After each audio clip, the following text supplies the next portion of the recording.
안녕하세요. 저는 쌍둥이 손녀를 보고 있는 50대 할머니입니다. 여러분들 중에 저 같은 경험이 있으실까 싶어 몇 자 적어보려고 합니다.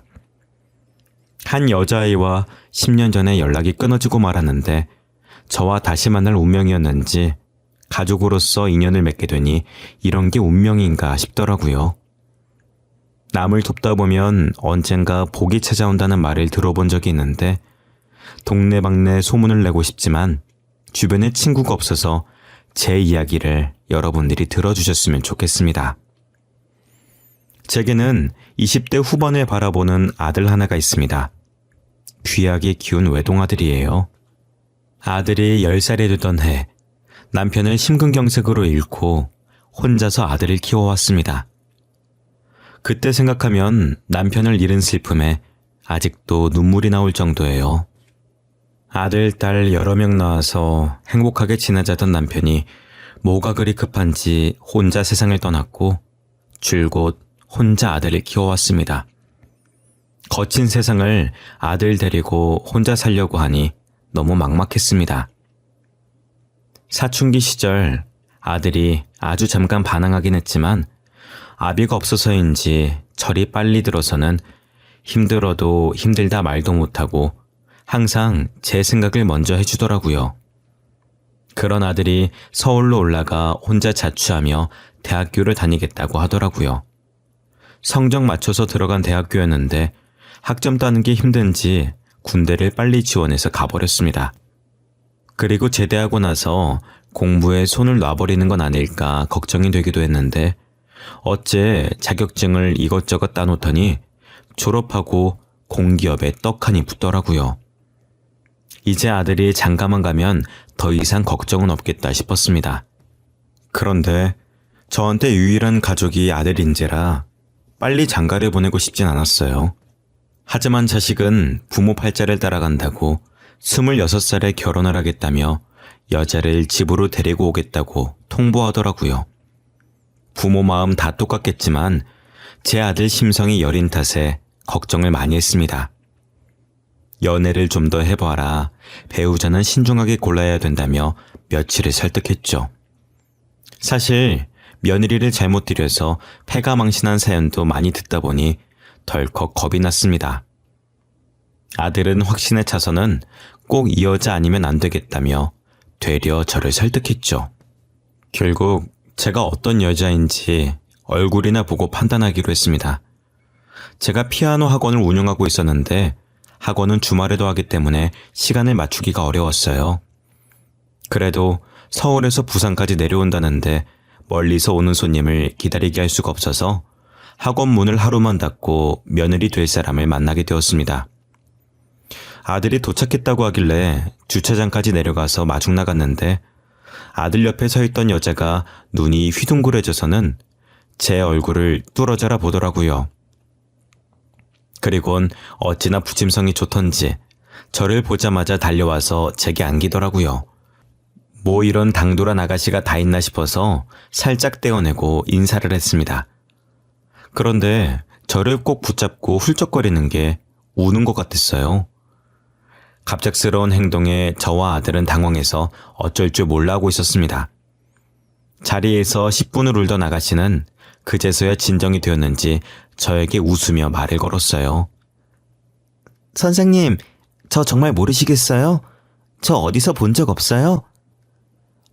글쎄요, 우리가 어디서 봤으려나? 아, 혹시 우리 학원 학생이었나? 그런데 학생이 한둘이 아니라서 제가 기억을 못하겠네요. 미안해서 어쩌나.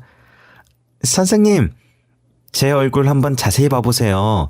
진짜 떠오르는 얼굴 없어요? 옛날에 선생님이 저 되게 이뻐하셨었는데 저 약간 서운해지려고 해요. 잠깐만 가만 보자. 누가 생각나는 것 같긴 한데 누구더라?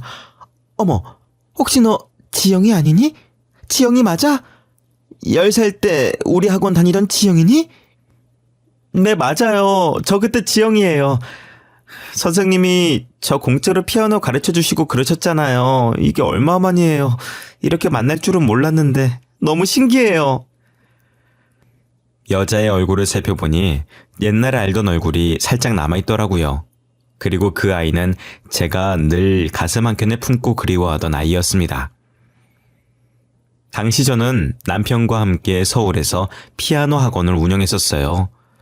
나름 위치도 좋고 제 입으로 말하긴 그렇지만 저와 남편이 잘 가르친다고 소문이 나서 저희 학원에 등록한 학생들이 많았습니다. 저희 둘 다 이름 있는 음대를 나와서 다른 학원 선생님들보다 실력이 좋다고 자부할 수가 있었어요. 원래 친구나 남편처럼 주변 사람들과 같이 일하면 무조건 싸움이 일어난다고 하는데 저와 남편은 부부 금슬이 워낙 좋았던 터라 서로를 이해하고 살아서 싸울 일이 전혀 없었습니다. 부부 금슬은 좋았지만 이번 생에 연이 짧았는지 남편은 아들이 10살이 되던 해 심근경색으로 세상을 떠나고 말았죠. 제가 한참 우울해 있을 때 저희 학원 앞에 한 여자아이가 기웃거리고 있더라고요. 사람을 차림새만 보고 판단하면 안 되지만 아이의 옷이 다 뜯어져 있고 꾀죄죄한 게 피아노를 배울 형편은 아닌 것 같았습니다.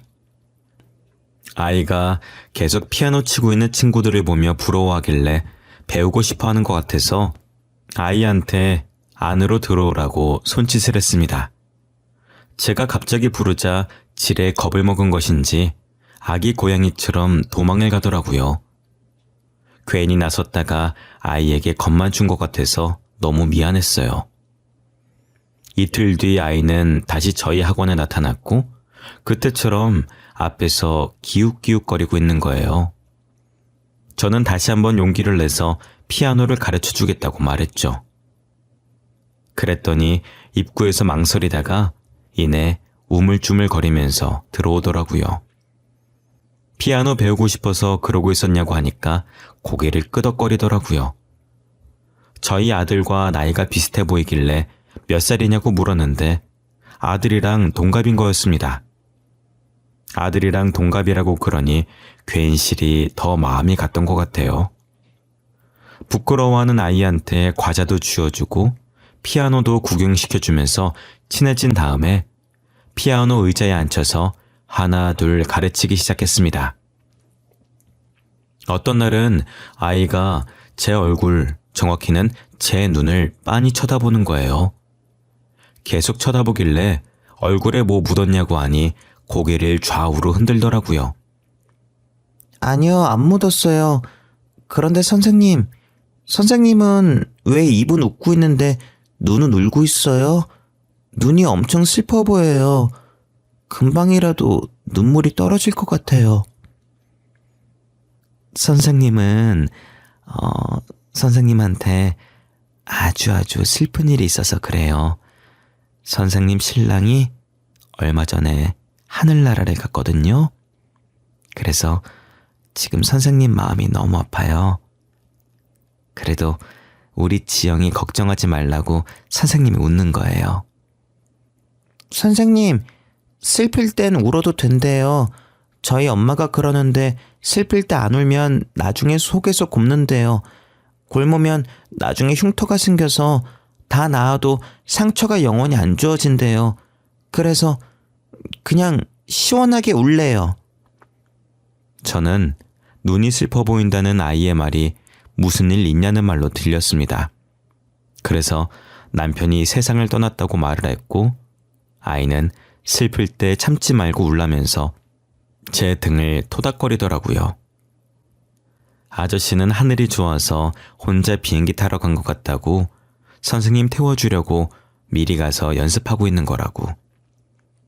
아이 같으면서도 아이 같지 않은 말을 저에게 했습니다. 저는 아이의 말에 다른 학생들이 보든 말든 신경도 안 쓰고 울었던 것 같아요. 아이는 조그만 손으로 저의 등을 살짝 토닥거리면서 달래더라고요. 그날 이후로 아이는 제게 특별한 존재로 느껴졌습니다. 그런데 학원에 하루도 빠짐없이 왔던 아이가 한 달 동안 학원에 오질 않는 겁니다.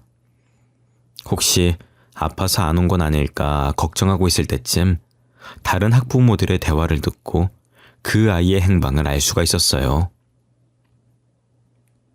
원래 아이가 아빠 없이 엄마랑 단 둘이서 살고 있었는데 아이 엄마가 안타깝게 병으로 세상을 떠나는 바람에 혼자 시설로 보내졌다고 하는 겁니다.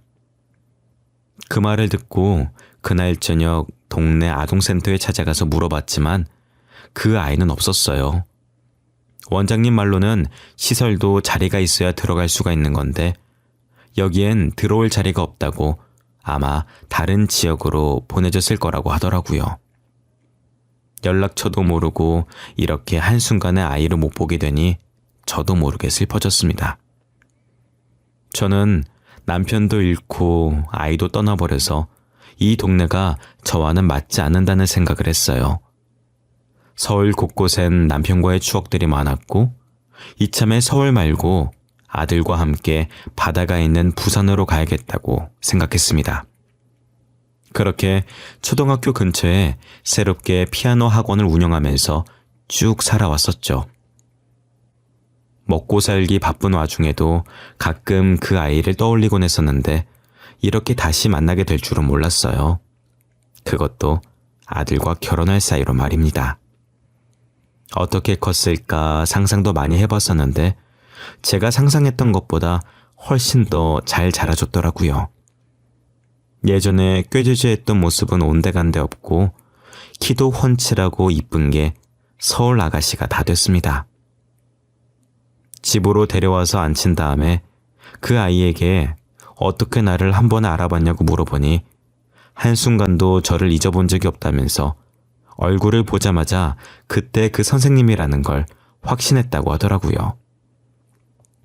그 아이를 보면 볼수록 이번 생에 귀한 인연으로 다시 만난 게 너무 신기했습니다. 그래서 지금은 무슨 일 하고 있냐고 하니 수줍게 웃으면서 피아니스트가 됐다고 하는 거예요. 공짜로 가르쳐준 피아노가 계속 생각이 나서 시설에 있으면서도 피아노만 쳤다고 하더라고요. 성인이 돼서는 자기가 피아노에 재능이 있다는 걸 알게 되면서 각종 대회를 휩쓸고 또 서울의 유명한 음대까지 입학했더라고요. 지금은 공연도 하고 다니면서 명문대 교수로 일하고 있다고 했습니다.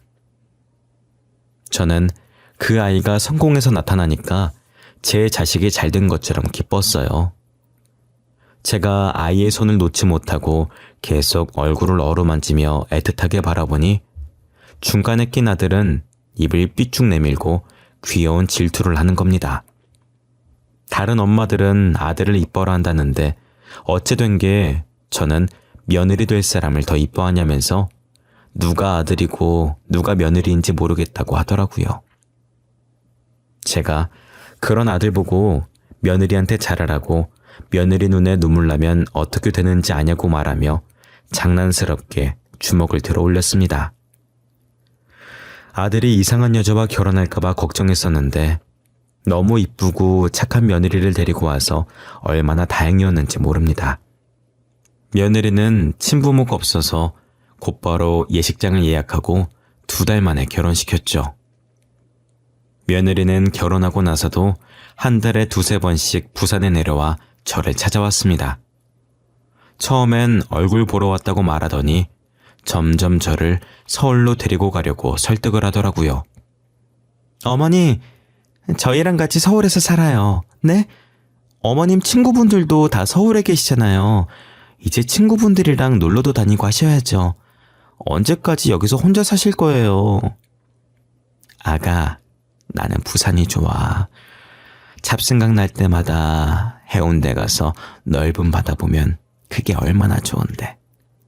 부산에 온 지도 20년이 돼서 그런지 고향처럼 편하고 혼자서 살만해. 그러지 마시고 저희랑 같이 살아요, 어머님.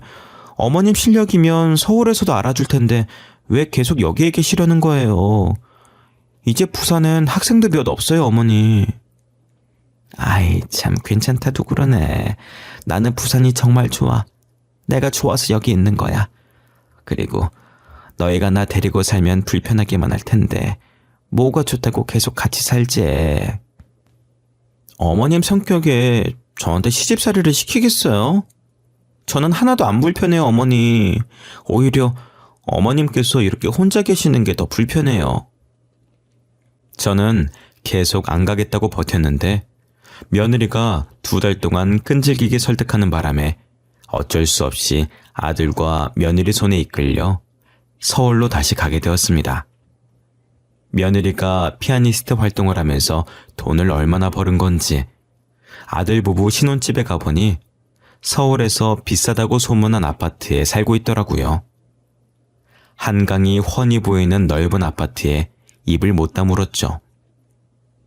며느리는 저를 서울로 데리고 오면서 손에 물 한 방울 안 묻히게 될 거라고 했는데 그 말이 진짜였는지 부엌에 도우미 아주머니께서 음식을 하고 계시는 겁니다.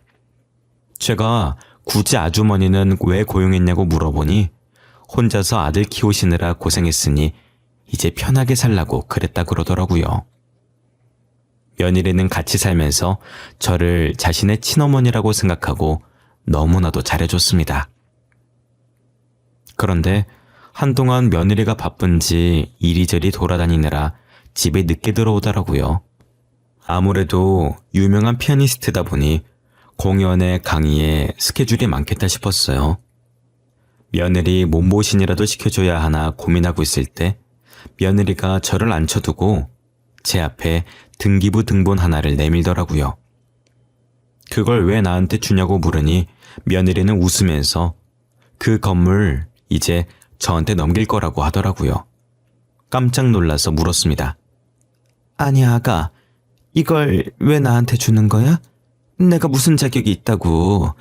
괜찮으니까 이런 거 안 줘도 돼. 어머님, 이제 그 건물 어머님 거예요. 어머님 피아노 학원이요. 저 그 건물 따내려고 엄청 고생했어요. 밤낮 할 것 없이 뛰어다녔다니까요. 아휴, 그러면은 너가 그동안 집에 늦게 들어오고 한 게 다 이것 때문이었어?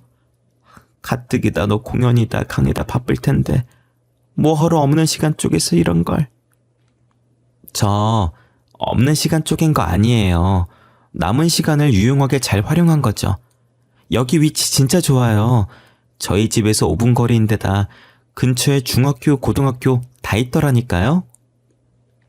알고 보니 그동안 며느리가 집에 늦게 들어온 게 저에게 피아노 학원을 차려주려고 좋은 자리가 있는지 알아보러 다니느라 그런 거더라고요. 며느리가 계약한 건물은 집 근처에다 중학교, 고등학교 같이 있어서 입시 준비하는 아이들이 오기에 딱 알맞은 위치에 있었어요. 며느리는 아직 제 나이가 창창하니까 몇 년은 더 할 수 있을 거라고 하더라고요. 사실 제가 부산에 있던 피아노 학원을 정리하면서 시원섭섭한 마음에 몇 번이나 다시 둘러봤었는데 며느리가 그걸 보고 계속 신경을 쓰고 있었나 봐요. 저를 위한 며느리의 마음이 너무 따뜻했고 고마웠습니다. 저를 위해 피아노 학원을 차려준 것도 고마운데 자신이 직접 피아노 학원 홍보도 해줬죠. 며느리는 인근 학부모들이 가입되어 있는 카페에 자기를 피아니스트로 만들어준 선생님이 이 학교 근처에 학원을 내기로 했다며 실력이 좋다고 글을 올렸더라고요. 며느리가 홍보한 덕분에 입시 준비 중인 자식을 둔 부모는 너도 나도 저를 스카우트하려고 혈안이 가득했고 제 수업 시간은 부르는 게 값이었습니다.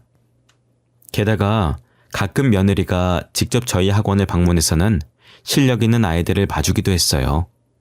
그게 소문이 나면서 우리 학원은 가고 싶어도 못 가는 학원이 되어버렸죠.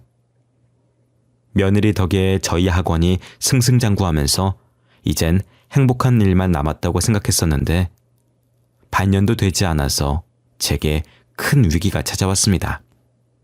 한창 아이들을 가르치고 있을 때 휴대폰으로 부재중 통화가 10건이나 와 있더라고요. 저는 수업할 땐 휴대폰을 보지 않는 편이라 원장실에 두고 다녔었거든요. 더군다나 모르는 번호라서 받지 않으려고 했었는데 몇 번이나 울리는 전화에 급한 일인 것 같아 받았는데 어떤 남자가 울면서 제게 어떡하냐는 말만 반복하더라고요. 저는 요즘 유행한다던 보이스피싱인 줄 알고 화내면서 끊으려고 했거든요. 저기요? 누구세요? 혹시 전화 잘못 거신 건가요? 계속 어떡하냐고만 말하시면 저보고 뭐 어쩌라는 말이에요? 엄마, 나 전화 잘못 건 거 아니야. 혹시 엄마 가진 돈 좀 있어? 나 친구한테 돈을 다 날려버렸어. 친구 찾으러 돌아다니다가 폰까지 잃어버려서 모르는 사람 전화 빌린 거야. 요즘 보이스피싱은 목소리도 잘 따라하네. 저 가진 거 없어요. 통장 잔고도 58원밖에 없는 사람이에요. 죄송하지만 사람 잘못 골랐어요. 엄마, 나 지용이라고. 장난치는 거 아니라니까? 나 진짜 지금 급하게 돈 필요해. 친구한테 사기당했어. 당장 변호사 선임해서 내 돈 들고 튄 놈 잡아야 된다고. 뭐? 너 진짜 우리 지용이야? 아니, 너 어쩌다가 사기까지 당한 거야? 지영이는 알고 있는 거야? 아니, 무서워서 지영이한테 말 못했어. 엄마한테 말하는 것도 엄청 고민하다가 말하는 거야. 나 진짜 어떡해, 엄마. 지영이가 알면 이혼하자고 하는 거 아니야? 나 지영이랑 이혼하기 싫어. 알고 보니 아들은 좋은 투자권이 있다는 친구의 말만 믿고 제대로 알아보지도 않고 가진 돈 모두 투자를 했다가 친구한테 배신을 당했다고 하더라고요. 제가 아들에게 가족 간에도 돈 거래하는 거 아니라고 입이 닳도록 이야기를 했는데 투자한 돈에서 5배는 불릴 수 있다는 친구 말에 속아 넘어가서 돈을 다 날린 거였습니다. 자기가 저지른 짓이니 자기가 어떻게든 수습해 보려고 며칠간 혼자서 도망간 친구를 찾아다녔었나 봐요. 친한 친구한테까지 작정하고 돈 들고 튄 사람을 무슨 수로 찾겠어요. 결국엔 친구도 못 찾고 친구 찾아다니느라 뛰어다니면서 휴대폰도 잃어버리는 바람에 어쩔 수 없이 모르는 사람 휴대폰으로 전화를 한 거였습니다. 곧 죽어도 며느리한테는 말해 못하겠다고 저한테도 절대 말하지 말라고 신신당부를 하더라고요. 며느리가 알면 그날로 갈라서야 한다고 아들 이혼하는 꼴 보기 싫으면 가만히 있으라는 겁니다. 저는 그런 아들에게 한심하다고 혀를 찾고 며느리에게 말하겠다고 하고 전화를 끊었습니다. 아들과 전화를 끊고 며느리에게 전화를 했더니 강의 중인지 전화를 안 받더라고요. 그래서 간단하게 아들이 사기를 당해서 돈을 날렸고 폰도 잃어버려서 연락이 안 될 거라고 강의 끝나면 저한테 전화를 달라고 문자를 남겼습니다. 문자를 남긴 지 2분 만에 며느리한테 다시 전화가 왔더라고요. 어머님, 방금 문자 그거 뭐예요? 그이가 사기를 당했다니요. 어머님은 어떻게 하셨어요? 폰은 또 어쩌다 잃어버렸대요? 네? 너 지금 수업할 시간 아니니? 아직 끝나려면 한참 멀은 거 아니야? 이렇게 나랑 통화해도 되는 거니? 어차피 학생들 지금 영상 보고 있어서 잠깐 통화 가능해요. 아니 근데 이게 무슨 일이에요? 사기를 당했다니? 아휴, 말도 마라. 나도 처음엔 모르는 번호로 전화 왔길래 보이스피싱인 줄 알았어. 너한테 말하면 이혼하자고 할까봐 무서워서 말도 못하겠다고 어찌나 울던지. 내 아들이지만 한심하다. 한심해. 아휴. 저는 며느리 수업에 방해되지 않게 빠르고 간결하게 아들에게 있었던 일을 말했습니다. 며느리는 일단 알겠다고 수업을 다시 들어가 보겠다고 하고 전화를 끊었죠. 그리고 수업을 마치고 다시 저에게 전화를 하더니 자기가 알아서 할 테니까 아무런 걱정하지 말라고 하더라고요. 아무래도 며느리가 잘 나가는 피아니스트다 보니 인맥이 좋았습니다. 유명한 사람들이 모인 모임에 자주 가서 그런지 다양한 분야의 사람들을 많이 알고 있더라고요. 어떻게 알게 된 건지 경찰도 알고 있고 심지어 검사까지 친구로 두고 있다고 하더라고요. 그리고 며느리는 누구한테 부탁 같은 거 잘 안 하는 성격인데 그놈 꼭 잡아야 한다며 지인한테 조사 좀 해달라고 부탁했다는 겁니다. 며느리는 지인들을 총동원해서 무려 한 달 만에 돈 들고 도망갔던 그놈을 잡아버렸죠. 잡힌 사기꾼은 다른 곳에서 또 크게 한탕을 뛰고 그 돈들을 전부 가지고 해외로 도주할 생각이었더라고 하더라고요. 여권을 조회하니 네덜란드로 가는 항공권을 예매했길래 그 시각에 맞춰서 공항에 경찰들을 풀었습니다. 그렇게 사기꾼을 잡았는데 조사하면서도 돈을 받은 적이 없다고 뻔뻔하게 나오더라고요. 자기야, 몇 번을 말해요. 저 돈 받은 적 없어요. 제 가방 뒤져보시든가요. 경찰이라는 사람이 이렇게 무고한 시민을 막 잡아들여도 되는 거야? 응? 이 뻔뻔한 자식. 야, 내 돈 내놔. 당장 내 돈 1억 내놓으라고. 쳤단 것도 친구라고 믿은 내가 바보지. 애들이 너 손절 쳤을 때는 다 이유가 있었던 건데 내가 내 발등을 찍었다. 아, 진짜 뭐라는 거야? 네가 언제 나한테 1억을 줬어? 증거 있어? 증거 있냐고? 나한테 돈 보냈다는 증거 있으면 어디 내놔 보시든가. 네가 분명히 나한테 통장 막혔다고 다른 사람 계좌로 돈 보내달라고 했었잖아. 이게 어디서 발뺌이야? 참나. 네가 다른 사람한테 1억 보내놓고 나한테 보냈다고 하는 거잖아. 괜히 나 사기꾼으로 만들려고 수 쓰는 거 봐라. 어? 야! 어디서 생사람을 잡아? 하필이면 아들이 다른 사람 계좌로 돈을 보내버리는 바람에 일이 쉽게 해결되지 않았습니다. 사기꾼은 계속해서 자기는 돈을 받은 적이 없다고 귀찮다는 듯이 손으로 귀를 파면서 말하더라고요. 발장 끼고 가만히 듣고 있던 며느리는 증거 가지고 오면 되는 거냐고. 그럼 자기가 증거를 가지고 올 테니까 이 사기꾼 입국 금지를 시켜달라고 하고 경찰서를 나왔습니다. 경찰서를 나오자마자 자신과 친한 변호사를 찾아갔고 아들 통장에 찍힌 이체 내역과 사기꾼과 주고받은 문자를 증거로 제출해서 고소를 진행시켰죠. 변호사 비용도 다 며느리가 대줬고 시간과 돈이 얼마가 들든 자신이 상대를 잘못 골랐다는 걸 느끼게 해줘야 된다면서 사기꾼의 코를 제대로 밟아주겠다고 이를 갈고 있더라고요. 거기다 SNS에 혹시 이 사람한테 사기를 당한 피해자가 있다면 자신이 고소 비용 다 대주겠으니 연락해달라고 글을 올렸더라고요. 며느리가 이렇게 재빠르게 행동한 덕분에 피해자들을 모아서 단체로 고소장을 올렸습니다.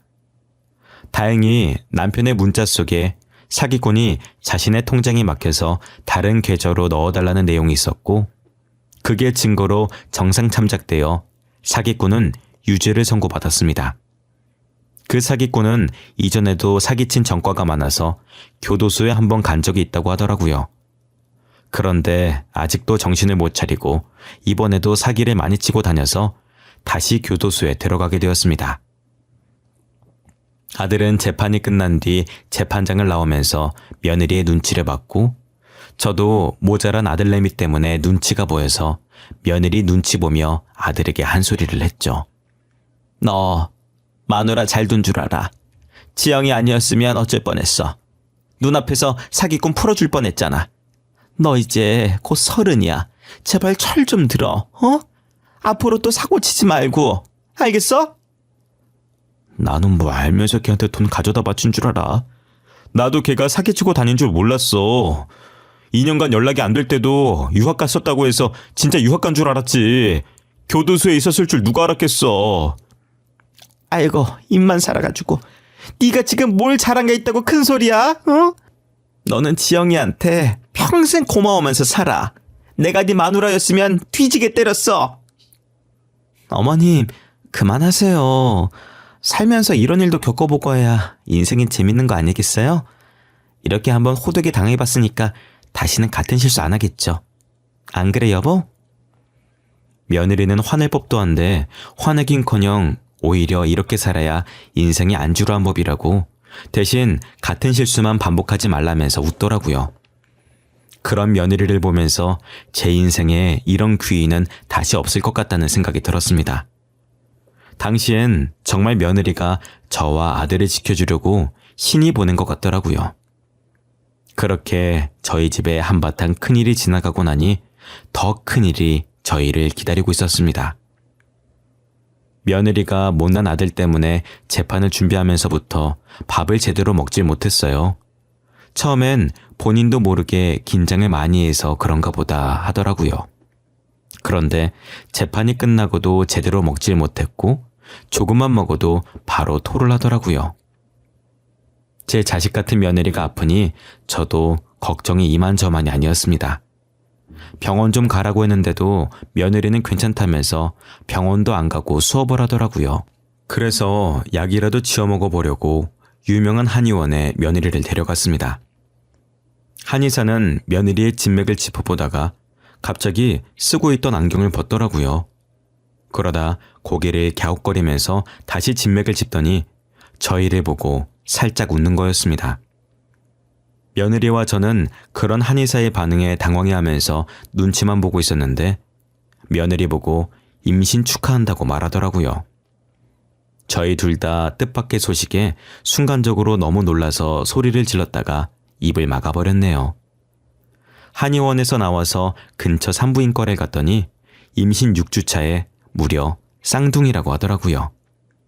저희는 이 소식을 아들에게 알렸고 아들은 좋아서 이리저리 뛰어다니며 난리였습니다. 네 마누라 뱃속에 6주 된 애기들이 있단다. 이게 무슨 의미인지 알지? 너 이제 아빠 됐다는 말이야. 그러니까 딴 생각하지 말고 지영이 옆에만 붙어 있어. 알았어? 엄마가 그러지 않아도 평생 지영이 옆에서 안 떨어지려고 했거든? 엄마는 이제 잔소리 좀 그만해. 애들 태어나서도 나한테 잔소리 할 거야? 나도 이제 다 컸어. 다 컸다는 애가 그런 사고를 쳤어? 이제 애도 있는데 앞으로 진짜 사고 치고 다니면 안 된다. 응? 아, 또 그 얘기. 알겠어, 알겠다고. 귀에 딱 얹겠어 진짜. 나 엄마 아들 맞아? 지영이가 엄마 딸인 거 아냐? 이 집은 아들보다 며느리가 더 이쁨을 받는 집이야. 네가 지영이보다 잘난 게 있어야 이뻐하지. 나도 맨날 첫날 그냥 사고만 치고 다니는 아들보다 이쁜 짓만 하고 다니는 지영이가 내 딸이었으면 좋겠어 이거사. 저는 살짝 아들의 머리에 꿀밤을 놓았고 아들은 아프지도 않으면서 아픈 척 머리를 문질렀습니다. 며느리는 장난기 가득한 저희의 모습을 보며 웃고 있었고요. 며느리는 저와 아들의 극진한 보살핌을 받았고 10개월 뒤 귀하디 귀한 쌍둥이 손녀들을 안겨주었습니다. 손녀들은 며느리를 쏙 빼닮아 눈에 쌍꺼풀이 있고 웃을 때 보조개도 쏙 들어가는 게 얼마나 이쁜지 모릅니다. 딸들이라 그런지 제가 아들 키울 때와는 다르게 애교가 어찌나 많던지 애들 웃는 걸 보면 묵은 피로들이 싹 씻기는 기분이었어요. 내 애보다 남의 애가 빨리 큰다더니 손녀들이 하루가 다르게 쑥쑥 커가더라고요. 저도 어느덧 나이가 들어 학원을 접어야 하나 말아야 하나 고민을 하고 있네요. 아직은 아이들 가르치는 게 재미있어서 못해도 3년은 더 하지 않을까 싶습니다. 나이가 드는 만큼 제 손도 점점 굳어가서 더 오래는 못할 것 같아요. 여기까지가 제 사연입니다. 정말 특이한 인연이죠? 옛날에 제가 어린 며느리를 모른 척 했다면 이런 귀한 인연까지 못 왔을 것 같습니다. 그 어린 게 어른인 저를 보듬어 줄 때부터 알아봤어야 했는데 하나밖에 없는 아들이 귀한 인연을 다시 이어준 것 같아서 그저 신기하기만 합니다. 손녀가 쌍둥이라 힘이 들긴 하지만 하루하루가 정말 행복합니다. 먼저 간 남편도 하늘에서 웃고 있을 것 같습니다. 여러분들도 앞으로 행복한 일만 기다리기를 바라겠습니다. 감사합니다.